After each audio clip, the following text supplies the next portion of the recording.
Good day, another video tayo mga Ilonggo Voltage, no? So ngayon meron lang ako ituturo sa inyo, no? Paano nga ba mag-compute ng main natin, no? Ng main panel o main breaker natin para sa ating mga load schedule na tinatawag o load sa ating bahay. So napaka-simple lang, no, mga Ilonggo Voltage. So ngayon ituturo ko sa inyo, napaka-importante ito, no? Lalo na sa mga baguhan natin na kapwa electrician sa gustong gumawa ng main na breaker o paano ba, okay? So ito tuturo ko, meron akong sinulat dito para mas maintindihan nyo. So load description na tinatawag, no? So meron tayong circuit breaker, meron tayong volts. So dito naman sa atin sa Philippines 230 to 20 volts, no? So watts natin, so ibig sabihin ng watts, no, yung atin mga device o mga yung wattage noon. So kanya-kanya, meron yung mga matataas, so meron tayong wattage, and then meron tayo kung ilan na ilagay natin, and then total ng ating load, no. So ito pinakita ko rito na ngayon, meron tayong 15 amperes na breaker, 20 amperes, 30. So sa Philippines naman 230 volts yung ginagamit namin. So ngayon sa 15 amperes meron tayong for example to mga Ilonggo, no. So kumbaga sa i-compute lang natin dito kung ano ang magiging main natin para sa ating mga bahay. So meron tayong 60 watts, no, sa ilaw, sa lighting. So 15 amperes naman ang ginagamit talaga dyan. So example, meron tayong 60 watts tapos 12 pieces, no, na 60 watts. So times mo lang yan, and then equals is 720. Then meron tayong 20 amperes na breaker to 30 volts, and then meron tayong 180 watts. So times mo lang to sa 10 na 10 piraso na 180.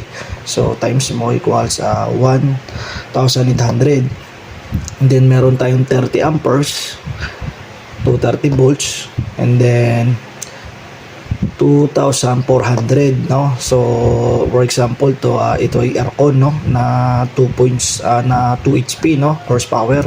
So meron siyang 2.4, no, na 2,400 watts na isang piraso. So isa pa rin na 2,400 watts lang.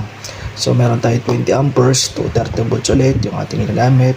745 naman to, ito ay sa 0.5 na aircon, no. So 745 watts na yung mga aircon na yan. So isa lang nilagay natin daw. For example, meron tayong 745. So tinotal lahat ng load dito mga Ilonggo, kung anong load na ginagamit nyo sa bahay, kung gagawa man kayo, so ito total nyo lang lahat yon. So ito yung ginawa ko, tinotal ko lang to.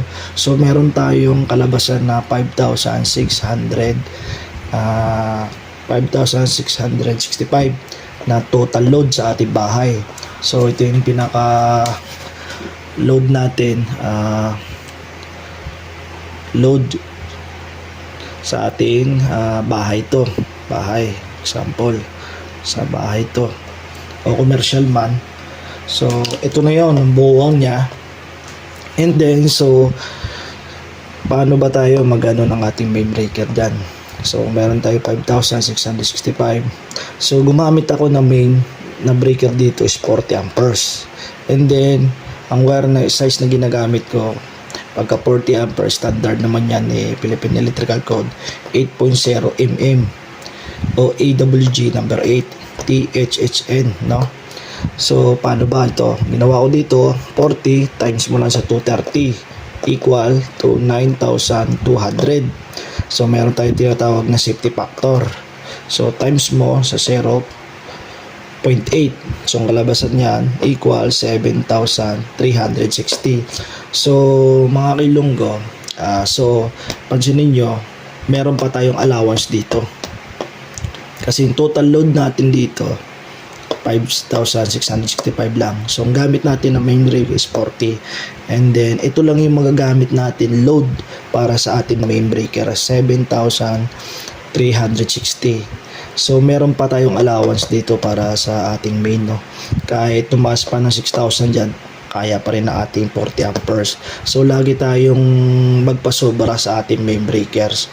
So para hindi naman mag-overload ang ating, kung meron pa tayo ilalagay dito, at least may allowance pa tayo sa ating main breaker.